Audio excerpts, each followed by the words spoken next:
This is gonna be part two, or whatever. Maybe a second video. So, I was gonna talk about those things. I was gonna talk about the fact that they have some need to go to Emmett Till's memorial.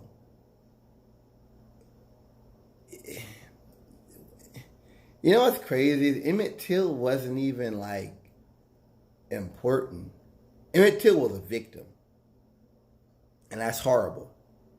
But he wasn't a leader. He wasn't anything. I mean, that's like me. I just speak. I'm nobody. Hopefully, I don't get hurt. But they go after people who are on the outling, and he's a victim of what happened on the white supremacy. I think you've got people now that aren't even embarrassed about these fruit flies. I'm sorry. Kitchen's right over there. I got all these fucking fruit and shit. Bananas rotted. Sorry. They it's amazing to me they feel the need to do that. And it's disgusting, but it just shows you what we're facing. And I always make the point that Republicans always want to distract from white supremacy. They always want to distract away from violence.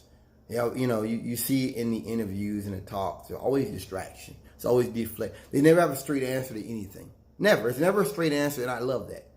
From that Marianne lady to Ludowski or whatever. I love it. They never give a straight answer of anything. And it just shows you their true nature. And it shows you have no honor. No integrity whatsoever. I'm talking about with Trump, I judge true guy's fruits. But they have a audio tape, I guess, audio track from Richard Spencer after Charlottesville, talking about he was so angry and how those people, we enslaved people like that. And I thought it was crazy because I guarantee you Richard Spencer didn't own them. He didn't have anybody in his family that owned any plantations. Probably not. He probably is descendant from people who were indentured servants or something like that. And it just shows you how you have these white supremacists. They talk about alternate history, but it's a history they choose. It's a magical history. They call it like alt conservatives. It's magical conservatives, because it's attempting to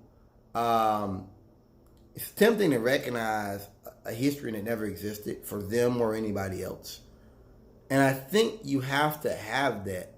I always think to myself often about how they're able to follow Trump's lies. And I know that's because, they're in the group, they're in the clan, they're in the white supremacist group, so they don't get it. They're indoctrinated, and they're into the ideology so deep that there's no coming back. They're down the rabbit hole. They're domestic terrorists. They just haven't committed a crime yet. It's like a pedophile that hasn't committed a crime yet. That's what they are. It's like, that's what this. That's what they are. They're there. Hopefully they don't do anything to hurt somebody.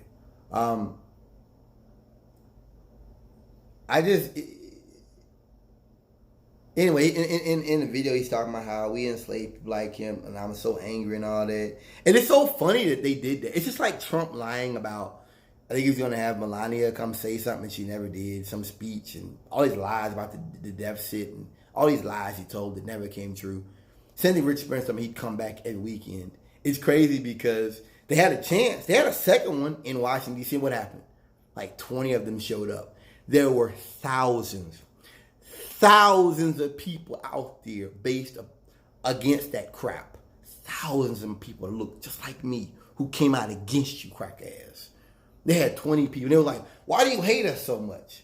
Because you represent an era that we thought was done and gone away with, and you want to bring back. Nobody supports that, man. We don't support that. We don't support that, and we stand against you. And we stand against you because that's what you have to do with terrorists.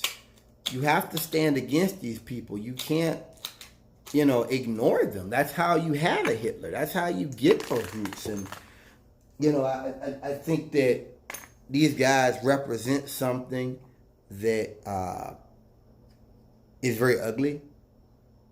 They represent something that never really went away. and they represent something that we can't ignore. We can't overlook in any way, and I refuse to. I respect those folks. At one time I thought they were crazy and stuff like that, but I realized that we're all in danger. We're all in danger. Now, him talking about we enslave people like them. It's very amazing to me because a lot of these guys put forward this very sophisticated thing. Like he met with I think he met with Charles Barkley. And he was like, I don't think that. I mean, he's a snake. I looked at his eyes and the whole interview, he's a snake. And Charles Barkley, I guess, is thinking like, we can have this come to Jesus and come to agreement. And I'm just sitting there like, dude, this guy hates people like us. I just know it. You know what I mean? I know it. I'm not no better than Charles Barkley. I just know it. And I think that being around people like that is dangerous. That people that are so bent upon our destruction. I mean, think about someone that even talks like that we enslaved people like you. And you know what that shows? That shows that you need slavery. You do. You need systems like that where we're down, where we're ignorant, where we're always behind. You need that to survive.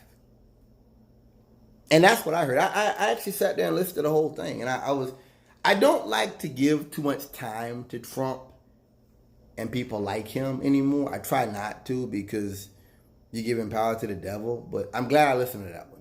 And you should listen to that one as well. Because it just so clearly shows you how desperate, how angry they are. And how they run on hate.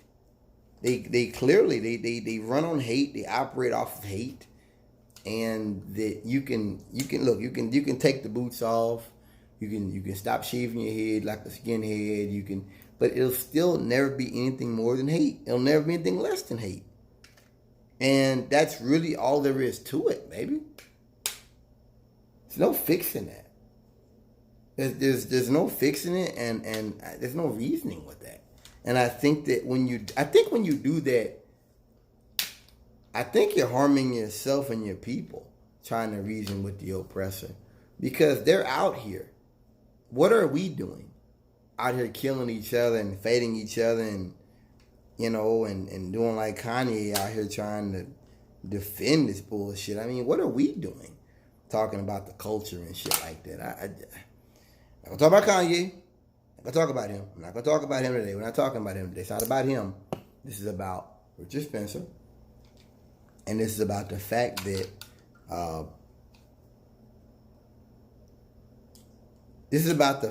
he had his chance to come back. And, we're going to come back every weekend. And guess what? It was like, fucking 20 people were there?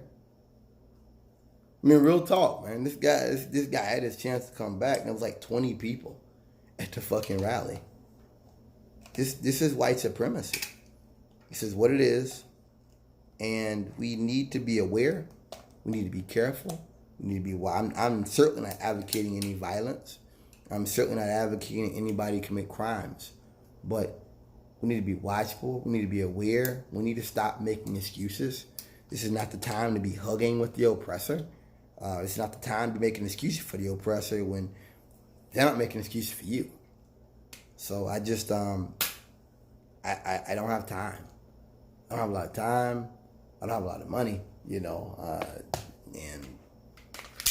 I think it's foolish to try to sit here and pretend and make excuses for what they do and what they say when they're so clearly showing you how much they hate you. Like I said, I don't have time. And honestly, you don't either.